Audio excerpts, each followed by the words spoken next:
है, लेकिन उससे पहले आसमान छूकर दिखाना है, लेकिन उससे पहले आसमान छूकर दिखाना है। कल मुझे जादवर सर ने फोन किया और कहा कि ऐसा ऐसा एक समारोह है, आपको आना पड़ेगा। मैंने कहा आ जाऊंगा। सुबह तैयार होके कार्यक्रम के लिए आ रहा था, बीच में एक जगह पर लोगों की ज्यादा भीड़ थी। अब जहां पर भी भीड़ होती है हम देखने को जरूर जाते हैं क्या चल रहा है वहां पर। मैं भी रुक गया, वो भीड़ देखने के लिए गया। तो उन लोगों से क्या मैंने पूछा क्या चल रहा है, तो उन्होंने मुझे कहा यहाँ एक कुआं है। अरे मैंने कहा कुआं तो हर जगह पर होता है, इसमें कोई बड़ी बात है? नहीं, उन्होंने कहा ये जादू का कुआं है। जादू का? क्या जादू करता है? उन्होंने मुझे कहा तुम उस कुएं से कोई भी सवाल करो वो जवाब देता है। अरे बाप रे, मैंने कहा फिर तो किताब पढ़ने की कोई जरूरत नहीं। मैं भी वहां पर गया, कुएं में जाकर देखा। अब पहला सवाल क्या करूं? मैंने मेरा खुद का नाम लिया, प्राध्यापक रविंद्र दवने। अंदर से आवाज आई, व्याख्याता व्याख्याता व्याख्याता। अरे बाप रे, इसने तो सही जवाब दिया ना। फिर मैंने दूसरा सवाल किया, कोरोना, तो अंदर से आवाज आई, वायरस वायरस वायरस।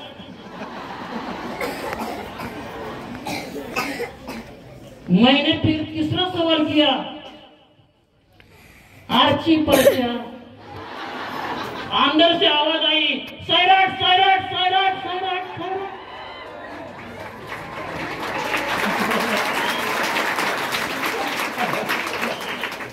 फिर मैंने सोचा जिस कार्यक्रम के लिए मैं जा रहा हूं, कवि ने हंसकर तीसरा सवाल किया। कवि ने कहा तूने जो यह किया है काम, इससे तेरा क्या होगा नाम?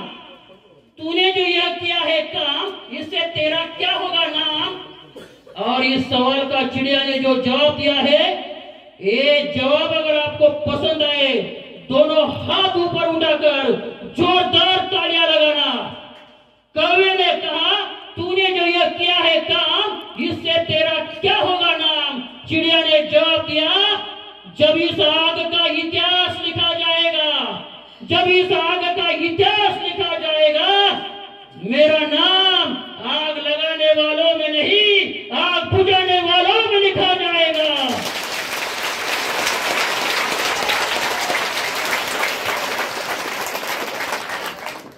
एवढी छोटीशी चिमणी, किती जीव असतो की ज्या ठिकाणी आपल्या। कवि ने अगला सवाल उस चिड़िया से कहा, तूने जो योग किया है काम, तूने जो यह किया है काम, इसका तुझे क्या मिलेगा दाम? आपल्याकडे प्रत्येक काम दामासाठी केलं जातं। मग कावळा होता तुला, त्याने सुद्धा विचारलं की तूने ये जो किया है काम, इसका तुझे क्या मिलेगा दाम? चिड़िया ने कहा, अरे पगले कौवे, हर काम दाम के लिए नहीं किए जाते, कुछ काम नाम के लिए भी किए जाते हैं। जवाब क्यों नहीं दिया? बाद में मेरे समझ में आ गया, प्राध्यापक रविंद्र दवने का जवाब हो सकता है, कोरोना का जवाब हो सकता है, आर्ची और पर्चा का भी जवाब हो सकता है, लेकिन नेताजी सुभाष विद्यालय का कोई जवाब नहीं है।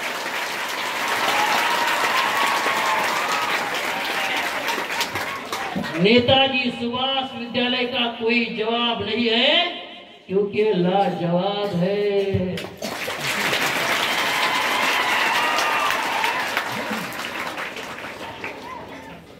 तालाब के किनारे एक मकान को लगी हुई थी आग।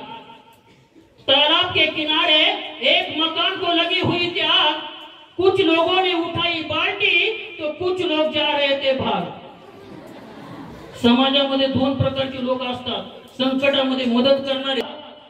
बाल्टी भर कर लाना, आग पर पानी छिड़कना, काम था जारी। बाल्टी भर कर लाना, आग पर पानी छिड़कना, काम था जारी। आग नहीं बुझ पाई क्योंकि लगी थी भारी। आग नहीं बुझ पाई क्योंकि लगी थी भारी। ये सब नजारा एक छोटी सी चिड़िया देख आई। ये सब नजारा एक छोटी सी चिड़िया देख आई, आपने आप को नहीं रोक पाई। तालाब पर जाकर आपने चोंच और पंखों में पानी भर लाया। तालाब पर जाकर आपने चोंच और पंखों में पानी भर लाया। जहां पर लगी थी आग वहां पर छिड़काया। दिन भर वह अपना यह करती रही काम। दिन भर वह अपना यह करती रही काम। शाम को थकी थकी एक पेड़ पर बैठकर करने लगी आराम। तभी ऊपरी टहनी पर बैठा हुआ कौवा बोला। समाजामध्ये भाषेत कावळे असतात, जे स्वतः काही काम करत नाहीत पण करणाऱ्याला टोमणे मारल्याशिवाय राहत। ओ कौवा, ऊपरी टहनी पर बैठा हुआ कौवा बोला, अरे चिड़िया तू नाकाम कोशिश कर रही थी, सुई की नोक से पहाड़ खोदने का काम कर रही थी। अरे चिड़िया तू नाकाम कोशिश कर रही थी, सुई की टोक से पहाड़ खोदने का काम कर रही थी। तब चिड़िया ने उस कौवे से कहा, अरे कौवे, मुझे मालूम था मेरे चोंच के और पंखों के पानी से आग बुझने वाली नहीं। अरे कौवे, मुझे मालूम था मेरे चोंच के और पंखों के पानी से आग बुझने वाली नहीं, लेकिन कुछ किए बिना हाथ पर हाथ धरे बैठना भी ठीक नहीं। डिमांड तर अनेक भाषावरती तुमची असली पाहिजे कमांड।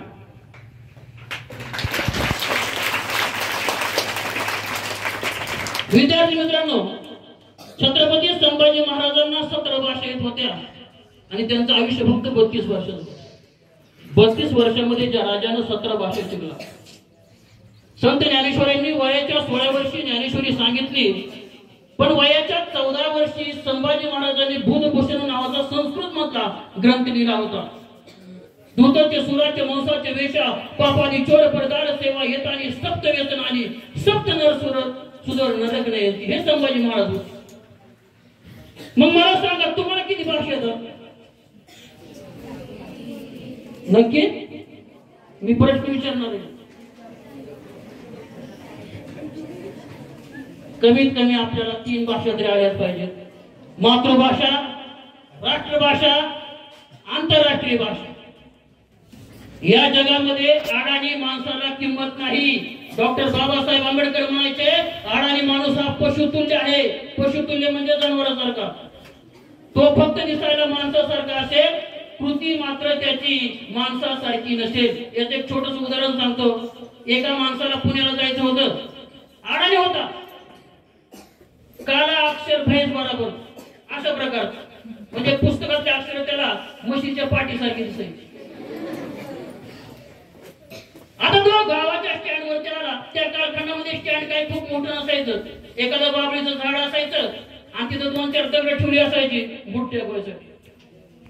मग गावातले लोक तिथे येऊन बसायचे। तेवढ्यात एसटी आली। आता एसटीची पाठी काय त्याला वाचता येत नव्हती, पण त्या कारखान्यामध्ये गाडी थांबवण्याचा एक साधन सोपा मार्ग होता, हात लांबवून गाडी थांबवा। त्याने हात लांबवला, गाडी थांबवली।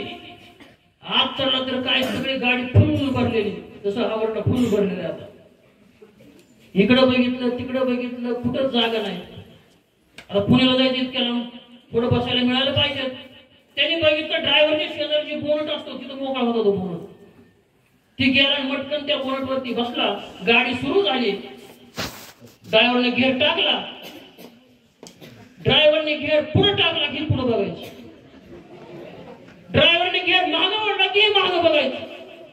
3 तास गाडी प्रवास करते, पण 3 तासामध्ये याचं हेच काम।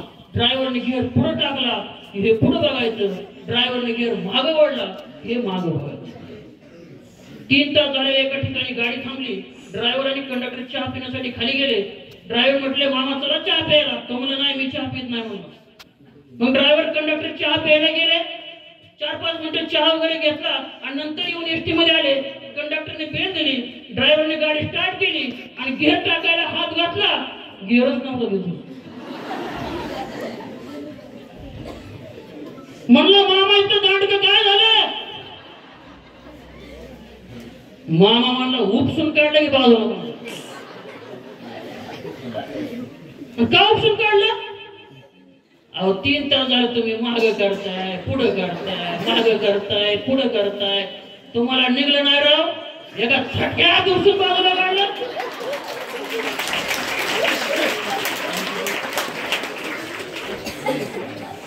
कशामुळे झाले हे? आज तुम्ही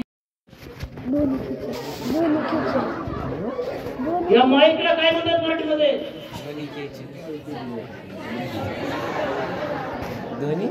ध्वनी खेचक. काय म्हणतात? ध्वनी खेचक. ध्वनी खेचन करते. आणि तिकडे बाहेर आवाज टाकतोय त्याला काय म्हणतात मराठीमध्ये? ध्वनी क्षेपक. विद्यार्थी मित्रांनो, मराठी भाषा सोपी नाही. सगळ्यात जास्त मुळाक्षर मराठी भाषेमध्ये आहेत, इंग्रजीमध्ये 26 आहेत. त्यामुळे मराठी भाषा एवढी सोपी नाही जेवढी आपण समजतो तेवढी. आणि मराठी भाषेचं असं आहे, व्हरायटी. तुम्ही महाराष्ट्रामध्ये जर फिरला तरी भाषा सुद्धा बदलते. कोस पर बदले पाणी, 4 कोस पर वाणी. जसं एका कोसावर गेल्या पाण्याची चव बदलते, तसं 4 कोस अंतर चालून गेल्यानंतर भाषा सुद्धा बदलते. मी सोलापूरला गेलो, तिथली सोलापूरची मराठी ऐकली. काय बे? कुठून आला बे? कुठं चालला बे? हे सारखं बे गोष्ट नाही मध्ये त्या भाषेमध्ये. मी नगरला गेलो तर नगरला काय भाऊ, कुठून आला भाऊ, कुठं चालला भाऊ, त्यांनी भाऊ असणार मध्ये. तुम्ही इकडे विदर्भात जालना साईडला जर गेला तर ते प्रेमाने असं बोलतात की भांडण्यासारखंच असतं. थांबा दिवस, थांबा भेद करतो तुमच्यासाठी, तुमच्या राहते दिवस. पाहुणचाराची भाषा भांडणं कसं असतं. सगळ्यात भारी भाषा मला सापडली कोल्हापूरमध्ये. कोल्हापूरला काव्य संमेलन होतं, त्या ठिकाणी मी माझी कविता सादर केली. छान कविता होती. माणूस असून माणुसकीला कसा लावला तडा, अरे माणूस असून माणुसकीला कसा लावला तडा, अरे दानवा आज भरला तुझ्या पापाचा घडा, अरे दानवा आज भरला तुझ्या पापाचा घडा. तोडून टाकली वृक्षवल्ली, तयार केली भूतांची गल्ली. तोडून टाकली वृक्षवल्ली, तयार केली भूतांची गल्ली. गोरगरिबांना आश्वासन देतो हल्ली, आणि निवडून येताच गाठतो मुंबई दिल्ली. सगळ्या लोकांना कविता आवडली. एक माणूस तर पळतच माझ्याकडे आला आणि मला म्हणाला, लय भारी कविता म्हणला राणीच्या.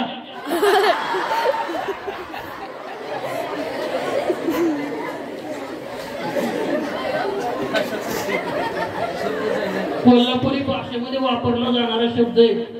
एखाद्या मुलाला चांगली मार्क पडली तरी त्याच प्रतिक्रिया अशी असते, चांगली मार्क पडली राणीच्याला. हे भाषामध्ये असणारं वेगळेपण. एकच भाषा मराठी, पण मराठीमध्ये असणारे हे काय आहे वेगळेपण लक्षात घ्या. जगाच्या पाठीवरती तुम्ही कुठेही जावा, पण आपली मातृभाषा आपल्याला आली पाहिजे. त्याचबरोबर आपल्याला हिंदी भाषा सुद्धा आली पाहिजे. किती लोकांना खडी बोली हिंदी बोलतो. मी झोपड्यात बघितलं, मी त्याजवळ गेलो, अरे बँक चालू आहे, सगळे कर्मचारी काम करतात, लोक थांबलेत, आणि तू एकटा बाकड्यावरती का झोपलाय? त्यांनी मला समोरची पाटी दाखवली. त्या पाटीवरती लिहिलं होतं, यहाँ सोने पे लोन मिलता है.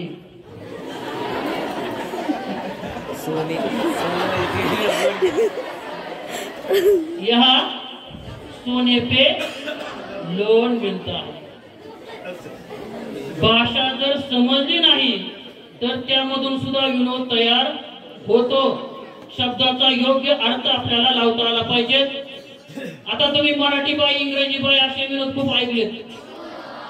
ते शेजारी हिंदी बाई राहिलेले आलेले असते.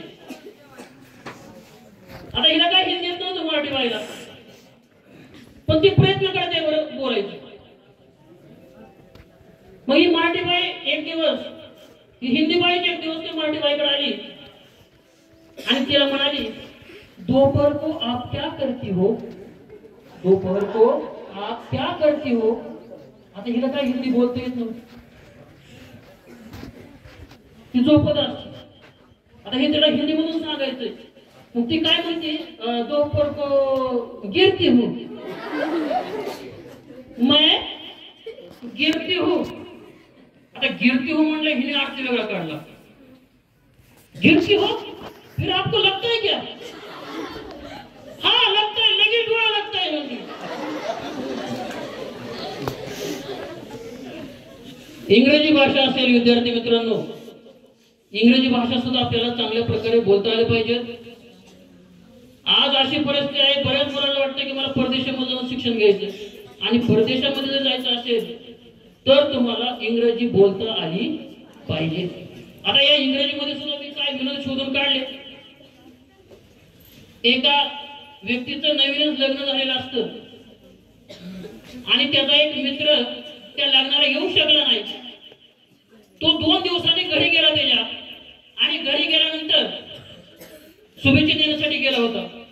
आणि घरी गेल्यानंतर त्या पतिदेवाने आपल्या पत्नीला ऑर्डर दिली.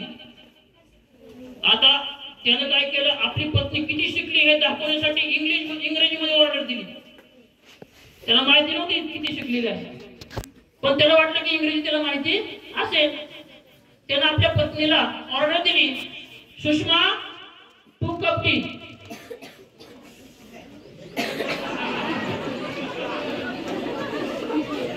Sushma 2 cup T. आता तिनं जो अर्थ लावायचा तो अर्थ लावला, पण शांत बसली. पण परत तिने ऑर्डर दिली, सुषमा 2 कप टी. ती बाहेर आली, म्हणली मी नाही कप टी, 2 कप टी. तुझ्या आई कप टी, तुझा बाप कप टी. काय झालंय? Wow wonderful, wow wonderful. तिथं आजोबा आपले प्रसाद विकत बसले होते. त्यांनी हे वाक्य ऐकलं, ते म्हणाले, ए बाई वंडरफुल नाही, पंढरपूर आहे. आता या बाईला बी कळलं नाही आजोबा काय बोलले. ती बाई त्या आजोबांना म्हटली, आजोबा what is your name, what is your name. आता व्हॉट इज युअर नेम म्हटल्यानंतर आजोबा म्हणले, माझा काय नियम नाही, आज आहे उद्या नाही. हा जरी विनोदाचा भाग असला विद्यार्थी मित्रांनो, अशी आपली फसगत भविष्यामध्ये होऊ नये यासाठी आपण 3 भाषा, कमीत कमी 3 भाषा तरी आपण चांगल्या प्रकारे शिकल्या पाहिजे.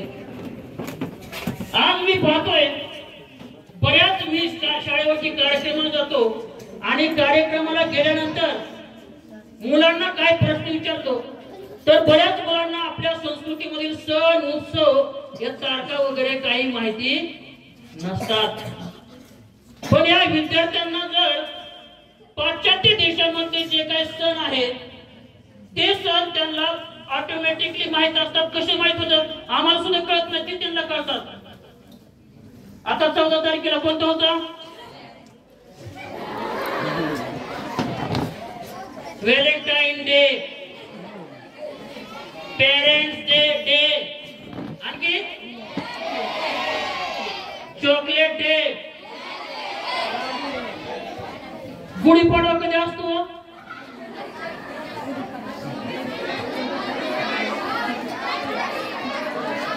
विद्यार्थी मित्रांनो, मी याच्या विरोधामध्ये अजिबात नाही.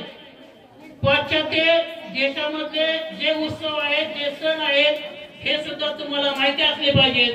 पण त्याचबरोबर आपली संस्कृती साजरा झाला. बघले तर दाबले शिवबाला, बघले तर दाबले शिवबाला, चाहूल लागली शिवबाला, चाहूल लागली शिवबाला. वागण्याच्या चढल्या हाताला, वागण्याच्या चढल्या हाताला, टर्टर फाडलं पोटाला, टर्टर फाडलं पोटाला.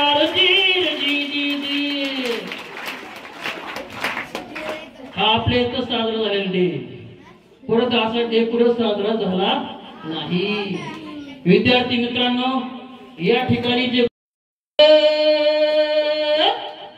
आई नारळाचं पाणी, आई नारळाचं पाणी, आई नारळाचं पाणी, आई नारळाचं पाणी. पहिले गुरु कोण? आई वडील, जे आपल्याला घडवतात. आणि ज्यानंतर तुम्ही या ठिकाणी शाळेमध्ये आल्यानंतर तुम्हाला जे शिक्षक घडवतात ते तुमचे दुसरे गुरु. आता गुरु का महत्वाचे असतात? गुरुंची महत्ता आपल्या संभाजी महाराजांनी बुद्धभूषण मध्ये लिहून ठेवली.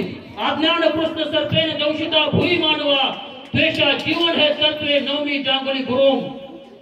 गुरु का महत्वाचा आहे? तुमच्या शरीरामध्ये अज्ञान रूपी जे विष आहे हे विष दूर करण्यासाठी गुरु महत्वाचा आहे. तुम्हाला शिक्षण देण्यासाठी गुरु महत्वाचा आहे. Education is the window of world. जगाची खिडकी म्हणजे शिक्षण, हे लक्षात घ्या. आणि हे शिक्षण महत्वपूर्ण देण्याचं काम या ठिकाणी गुरु करत असतात. या तुमच्या सगळ्या गुरूंसाठी एकदा जोरदार टाळ्या झाल्या पाहिजेत.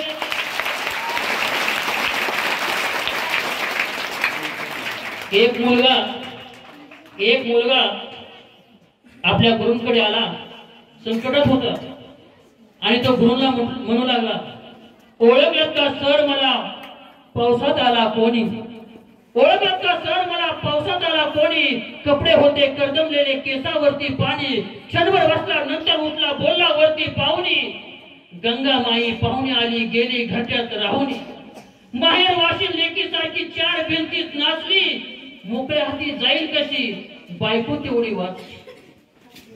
घर गेले, चूल विजली, होते नव्हते गेले. प्रसाद म्हणून पापण्यामध्ये पाणी तेवढे राहिले. आता याची अवस्था पाहिल्यानंतर त्या गुरूंना वाटलं याला काहीतरी आपण मदत केली पाहिजे. म्हणून ते म्हटले, खिशात हात घातला. तसा तो म्हटला, खिशाकडे हात जातात हसत हसत तुटला. पैसे नकोत सर मला, जरा एकटेपणा वाटला. मोडून पडला संसार तरी मोडला नाही कणा. सर मोडून पडला संसार तरी मोडला नाही कणा. पाठीवरती हात ठेवणे नुसते लढवणा. पाठीवरती हात ठेवणे नुसते लढवणा. हे लढण्याची ताकद हिते लक्षात घ्या. ती ताकद तुम्हाला या ठिकाणी दिली. ज्ञानरूपी सागरामध्ये विहार करणारे हे सगळे राजहंस आज विहार करण्यासाठी आपल्या पंखामध्ये एक नवीन शक्ती भरून विहार करण्यासाठी सज्ज झाले आहेत. पण तुमच्या पंखामध्ये ताकद देण्याचे काम गेले कित्येक वर्ष या ठिकाणी कार्यरत असणाऱ्या या सगळ्या शिक्षकांनी केले आहे. तो त्या काळातला विद्यार्थी होता आणि गुरु सुद्धा त्या काळातले होते, लक्षात घ्या.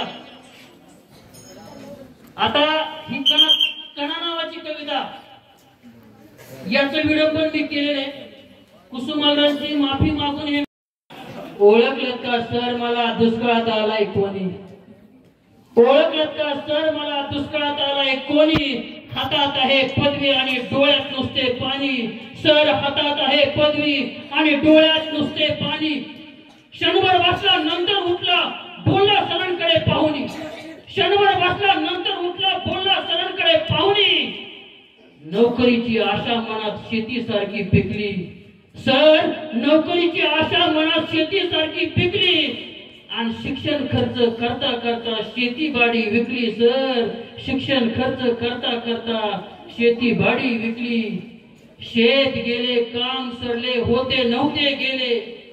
शेत गेले काम सरले होते नव्हते गेले. प्रसाद म्हणून हातामध्ये गुणपत्रक तेवढे राहिले. सर प्रसाद म्हणून हातामध्ये गुणपत्रक तेवढे राहिले. गुणपत्रकाला घेऊन संगे सर आता फिरतो आहे. गुणपत्रकाला घेऊन संगे सर आता फिरतो आहे. वडा आणि पाव खाऊन दिवस काढतो आहे. सर वडा आणि पाव खाऊन दिवस काढतो आहे. आता देते हैं. एक मुलगा माझ्याकडे आला आणि मला म्हणाला मी सुद्धा सक्सेस झालो असतो सर, पण सक्सेस होऊ शकलो नाही. त्यावेळेस त्याने मला 2 वाक्य सांगितले. मी म्हणलं का सक्सेस झाला नाही? तो म्हणला मला सुद्धा चांगली खुर्ची मिळवायची होती. खुर्ची म्हणजे पद आहे लक्षात.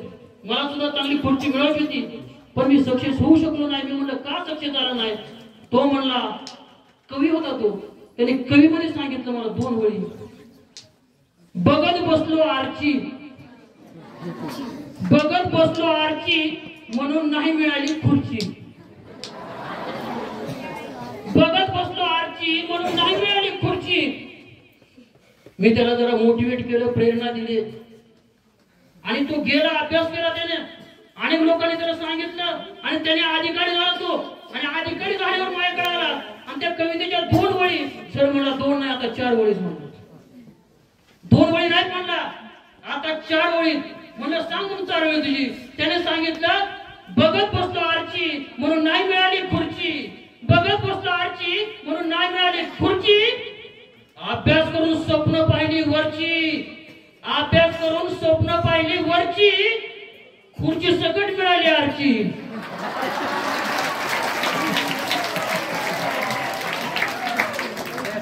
विद्यार्थी मित्रांनो, आयुष्यामध्ये पहिलं काय असेल तर होतं. आणि त्या स्वयंवराला आसपासच्या सगळ्या राजकुमारांना आव्हानित करण्यात आलं होतं आणि सांगितलं होतं की अमुक अमुक राजकुमारीचं स्वयंवर आहे, त्या ठिकाणी एक परीक्षा घेतली जाईल. या परीक्षेमध्ये जो राजकुमार यशस्वी होईल त्या राजकुमाराचा विवाह राजकुमारीवर लावला जाईल. राजकुमारी एकदम सुंदर होती. ठरलेल्या दिवशी ठरलेल्या वेळी सर्व राजकुमार त्या ठिकाणी आले आणि राजकुमार आल्यानंतर ते राजकुमारीला बघायचे. राजकुमारी एकदम सुंदर होती, त्यांना खूप आनंद व्हायचा. पण पलीकडे परीक्षा ठेवली होती. काय होती?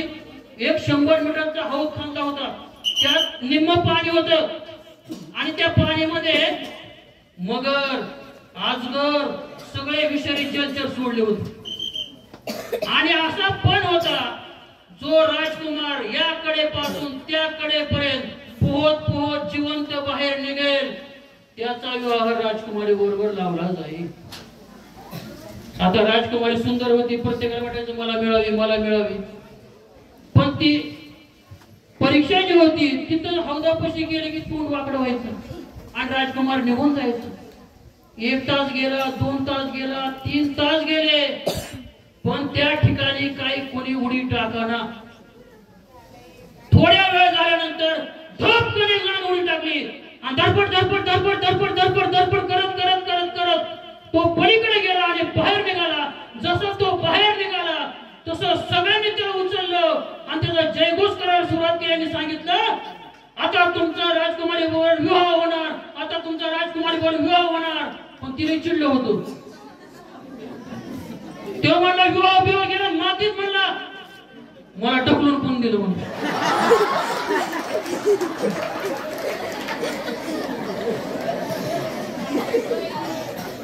विद्यार्थी मित्रांनो, त्याला ढकलून दिलं होतं त्यांच्या गुरूंनी. कोणी ढकलून दिलं होतं? कारण जे क्षेत्र शिष्य ओळखू शकला नाही ते क्षेत्र त्यांच्या गुरूंनी ओळखलं होतं. काय ओळखलं होतं? की त्या पाण्यामध्ये असणारे जे काही जलचर आहेत हे नकली डुप्लिकेट होते. म्हणजे शिष्य जर एखाद्या क्षेत्रामध्ये यशस्वी होऊ शकतो, पण तो जर जायला तयार नसेल तर ढकलून देण्यासाठी सुद्धा गुरुची आवश्यकता आहे. लक्षात घ्या, त्याला आपण झोकून देणं म्हणतो.